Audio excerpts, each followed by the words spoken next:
corner of the paddock, a naked female body lay still on the grass, covered in blood and severe wounds.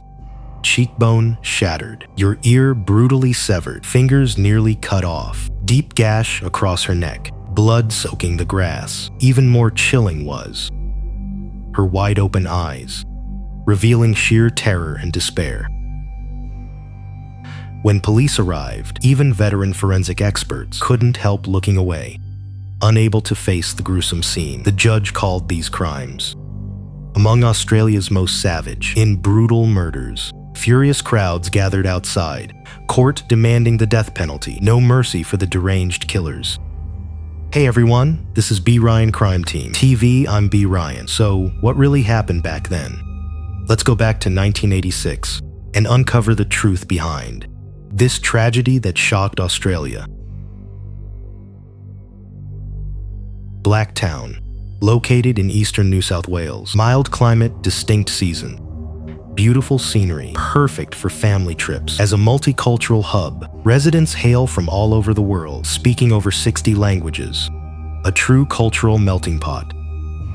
But during the 80s and 90s, it was a major crime hotspot. Gangs ran wild, drugs and violence were rampant, putting it high on police radar.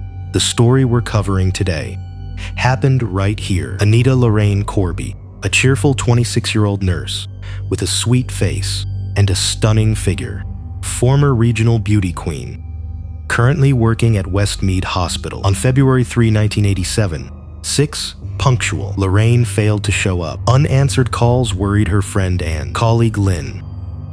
She immediately called Lorraine's parents. It's only to be told, Lorraine never came home last night. Lynn clearly remembered leaving work at 3:30 and meeting Lorraine and friends at a nearby restaurant. They chatted happily, sharing 2 bottles of wine before parting ways at 8:30. Lorraine lived in Blacktown, quite far from the city center. Lynn drove her to Sydney Central Station to catch the 9:12 train so she could call her dad for a ride upon arrival. But they just found out Lorraine never called her father that night and never made it home. Her father, Lynch, was frantic. He assumed she stayed out late and crashed at a friend's place. Now she was completely missing. He rallied friends to search Blacktown, town, and Sydney, but found absolutely nothing. Finally, at 6:30 p.m., he called the police. Police launched a swift search, but Lorraine seemed to have vanished, completely untraceable. Drawing from past missing persons cases police suspected she was taken by someone she knew. They immediately investigated her social circle and background, hoping for a lead. Born on November 2, 1959 in Blacktown, her father, Lynch, was a military graphic designer, her mother a dedicated nurse. She grew up with her younger sister. Both excelled in school and loved sports, often surfing at the beach. Lorraine was always the center of attention, a delicate doll-like child. She grew into a striking beauty with sharp features and a tall, elegant frame, rivaling any movie star. In 1979, she won a regional beauty pageant with her looks. Breaking into entertainment would have been easy, but Lorraine had other plans. She wanted a meaningful career, not just fame. Following her mother, she became a nurse at Westmead Hospital. It was there she met her boyfriend, John, born in 1956. 3 years older than Lorraine, handsome and charming, with soulful blue eyes and flowing blonde hair, upbeat and outgoing, always cracking jokes. The life of every party. He'd worked odd jobs like laundry and dishwashing and security, doing it all. With spare cash, he traveled, unserved, living freely. Eventually, John felt he'd partied enough and wanted to settle down, so he enrolled in nursing school at Sydney, the hospital where he met Lorraine. He fell for her instantly, but she was so radiant. He felt completely out of his league, too shy to even say hello. But fate had other plans. Lorraine noticed the smiling guy, drawn to his humor and energy, and made the first move. Their first date was at a Lebanese spot near the hospital. Sparks flew over just one meal. Soon, they were dining and chatting regularly. Their romance quickly deepened, and they officially started dating. After a year together, John finally proposed. Lorraine said yes without hesitation. On March 27, 1982, the beautiful couple tied the knot. Friends and family were thrilled, calling them a perfect match. Married life was sweet and happy. Sadly, Lorraine later suffered a miscarriage, yet they didn't let grief consume them, staying hopeful for the future. They adopted 2 adorable dogs, dining out and attending concerts, together even buying a small boat, planning future trips. In 1984, John started horse training through a relative. A year later, he hit it big, winning 10,000 Australian dollars, a massive sum back then. The windfall funded their dream vacation. They traveled the world, enjoying carefree days. By 1985, broke, they returned to Sydney, and life settled back into routine. But marital cracks began to show. John wanted stability, planning to buy a house and start a family. But Lorraine felt she was only in her 20s, life just beginning, with so much left to do, like finishing her degree, learning Spanish, traveling, and more. Their differences grew wider. Arguments became frequent. Finally, they separated in early 1986. Lorraine moved back with her parents in Blacktown, John with his. Once they cooled off, they agreed to meet and talk things through. On February 1, 1987, they reunited after time apart, showing more understanding for each other, others' views, deciding to compromise, moving forward, and reconcile their differences. That day, Lorraine had dinner at John's discussing buying a home, and agreed to attend his sister's birthday soon. But just as things looked up, she vanished without a trace. Even more suspicious, John's first reaction to her disappearance. Aaron's wasn't searching, but buying a bottle of whiskey to share with his father-in-law. Lynch already disliked his son-in-law, still angry over the separation. Now his daughter's missing, and he shows up with booze. He was furious and tore into him. John said nothing, just went home to sleep. You're probably thinking, he's obviously the killer. Police thought the same, naming him the prime suspect, planning to bring him in for questioning. But right then, a sudden tip derailed their focus. At Prospect Paddock, south of Blacktown, a dairy farmer noticed his cows huddled in a corner, refusing to move from something. Curious, he approached and witnessed a nightmare he'd never forget. They are on the grass, lay a naked female body face down, brutally mangled, barely any skin intact. The terrified farmer called police. Officers rushed in, and forensics quickly found the body covered in wounds and signs of sexual assault. Her eye sockets were swollen and blackened, nose and cheekbone broken. Right ear severed. 3 fingers on her left hand nearly severed her back, legs, chest, left shoulder and arm were covered in deep lacerations. The fatal wound was a deep slash across her neck, severing muscle and windpipe. On the right side, nearly decapitated. Even more heartbreaking, her eyes were left open, frozen in sheer agony and despair. Forensics estimated she survived the throat slash for about 2 minutes. 2 minutes of pure hell. Lorraine was the only missing woman in the area. Police removed the gold ring from her finger for family identification. When John saw the ring, he collapsed, sobbing uncontrollably. It was the wedding band he'd picked for her. Next, her father Lynch identified the body. Trembling, he lifted the sheet, and seeing the mangled remains, the shock overwhelmed him. He fainted. Waking up, he choked out, "It's Lorraine.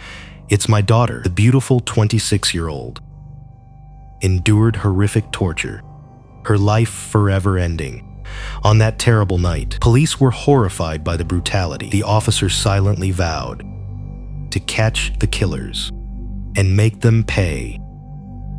The first step was interrogating their prime suspect, John. In the room, John looked dazed, and hollow-eyed. Police pressed him hard. "Confess, you killed Lorraine." John initially denied it, but as pressure mounted, he finally broke down, crying, "Yes, I did it. Just kill me." The easy confession raised police suspicions. Plus, his mental state was clearly unstable, making his words unreliable. Police then interviewed his friends, who all agreed John deeply loved Lorraine even, and during their split, still caring for her constantly. He'd never hurt her. Forensic reports then completely cleared him. Lorraine's wound showed multiple attackers, not a lone killer. Time of death was the night of the 2nd, early 3rd. Meanwhile, John was at his mother's house, giving him a solid alibi. Clearly, they had the wrong guy. John was innocent. Police returned to the paddock, asking if the farmer heard anything suspicious that night. The farmer recalled, around midnight on the 2nd, he definitely heard a woman screaming nearby. Assuming it was a couple fighting, he ignored it, police confirmed. The paddock was the primary crime scene, but strangely, despite extensive searches, they found zero physical evidence, so they focused on Lorraine's last known location. Blacktown train station. A female officer wore clothes matching Lorraine's, riding the 912 from Sydney to Blacktown, showing passengers Lorraine's photo along the way. Sadly, no one recognized her. Also, police discovered all payphones at the station were broken, explaining why Lorraine never called her dad. Based on this, police theorized around 9:40 on the 2nd. After Lorraine got off the train, she tried to call home but found no working phones, couldn't catch a cab, so she decided to walk, likely attacked along the way. Officers canvassed her entire route home, but with no CCTV back then, they screened known sex offenders and violent criminals, yet hit a dead end just as the case stalled. Early February 5, an officer reviewing recent calls spotted a crucial detail. The night Lorraine vanished, right on her route home, a young boy reported. He and his sister witnessed an abduction. That night, they heard screams outside and saw through the window a girl being dragged into a car, a dirty white sedan with gray primer. The boy even ran outside, but the car sped away. So they called police. Soon after, their neighbor Paul returned home, heard the news, and drove with his girlfriend to find it. They spotted the car near the paddock, but it was empty. Nothing seemed wrong in the field, so they turned back. A 16-year-old also reported. At 9:45 that night, hearing 30 seconds of screaming. Running out, he saw a white car driving with lights off through the back window. 2 men holding down a struggling woman. Police responded to the call that night, searching the area but finding nothing. Connecting the dots, police believed the victim was Lorraine, launching a massive search for the white car. But just as everyone scrambled, another problem hit. At 9 a.m., February 7, 1986, Australian TV host Ross, suddenly on live morning TV, read Lorraine's autopsy report, detailing every gruesome injury. He claimed reading it made him furious, and the public deserves to know. So he aired it without permission. The broadcast sparked national outrage. Police switchboards were flooded, furious over the leaked report, and terrified by the brutal details. But police investigating the case were hit hardest, with the whole country aware. The suspects were tipped off, making the investigation exponential. Eventually, harder, they launched an internal probe, but never found how it leaked. Still, the scandal brought an unexpected benefit. Citizens nationwide flooded them with tips and raised funds to support the investment. New South Wales offered $50,000 for leads. On February 10, 1986, Lorraine's family held her funeral. Crowds gathered to mourn the tragic loss. The most broken was John, who'd falsely confessed. Mid-ceremony, he snapped, screaming, "Don't take her.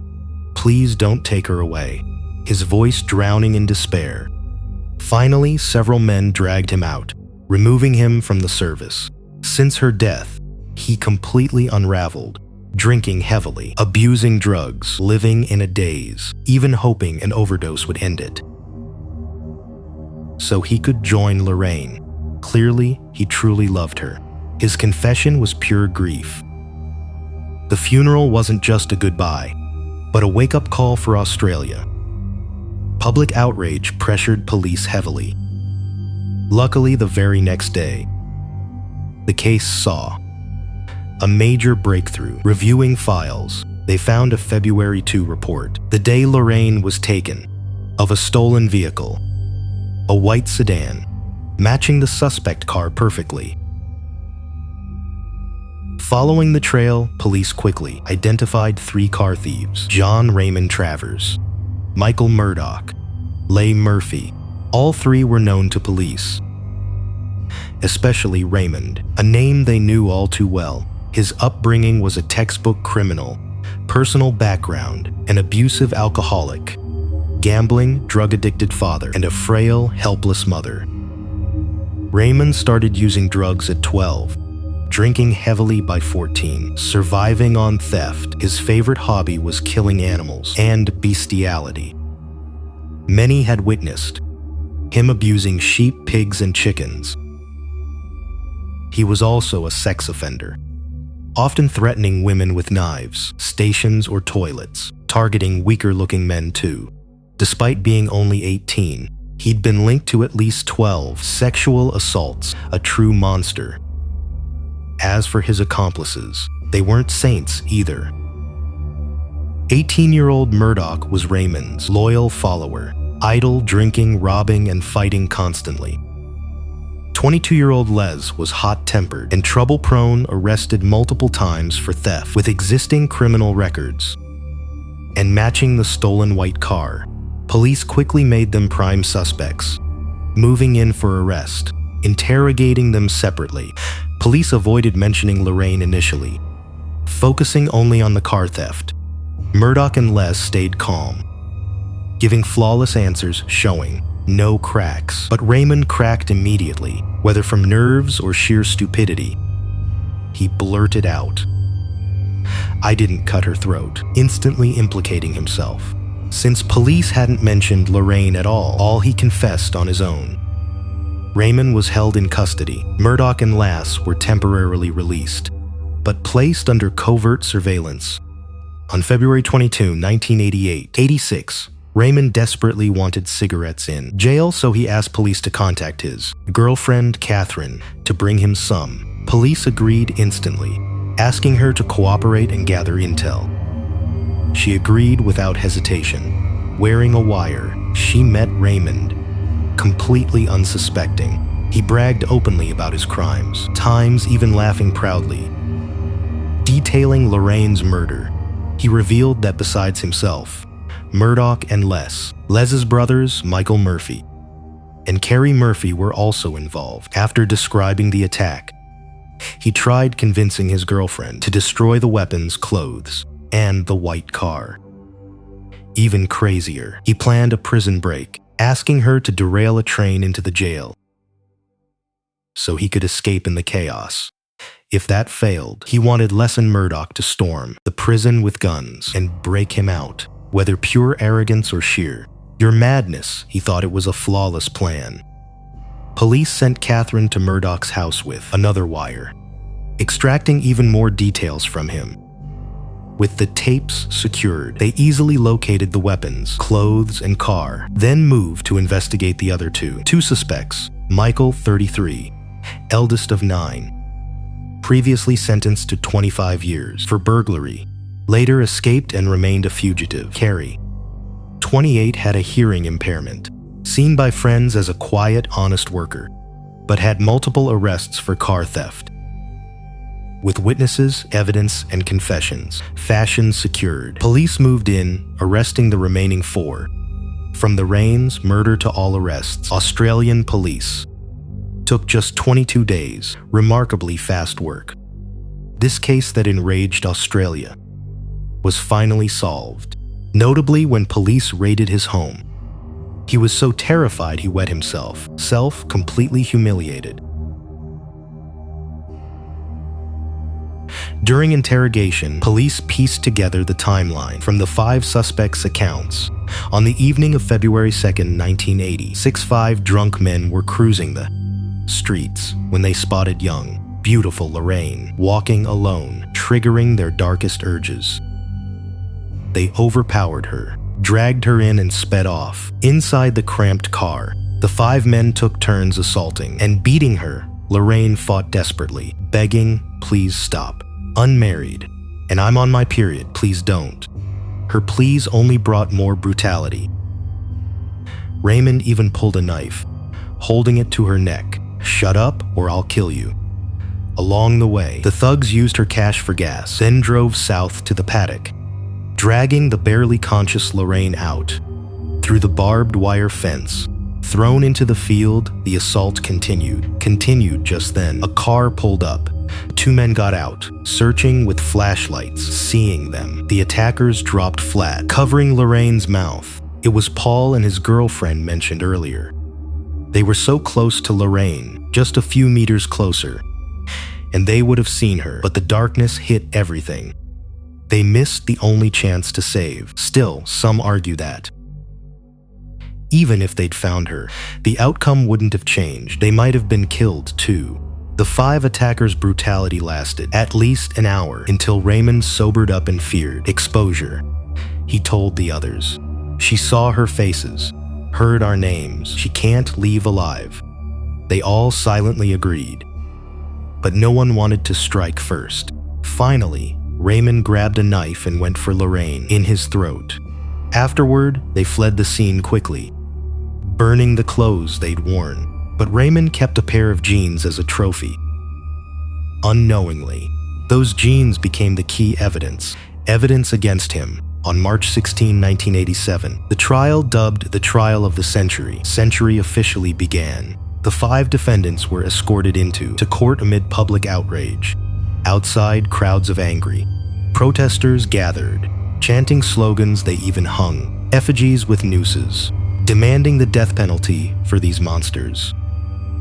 The 5 faced over 50 charges, including kidnapping, theft, robbery, prison escape, sexual assault, and murder, but they refused to go quietly. Each tried every trick to avoid punishment. The other 4 all blamed Raymond for Lorraine's murder, hoping to clear themselves. Michael's lawyer argued heavy media coverage would prejudice the jury, demanding a delay. Harry's lawyer claimed his client had low intelligence and couldn't tell right from wrong and shouldn't be convicted, but against overwhelming evidence, their efforts were pointless. On June 10, 1987, after a grueling 54 days, a trial, all 5 were found guilty of sexual assault and murder. On June 16th, the New South Wales Supreme Court ruled all 5 would serve life without parole. Since Australia had already pushed the death penalty, this was the harshest sentence possible at the time. With that, the trial that shocked the entire nation finally came to a close. During sentencing, Judge Allen struggled to hold back tears, choking out, "This is one of the most horrifying cases of violent sexual assault I've ever seen." Prosecutors called it Lorraine's murder one of the most savage and brutal killings in the state's history. Though the killers got their punishment, for Lorraine's family, the nightmare was far from over.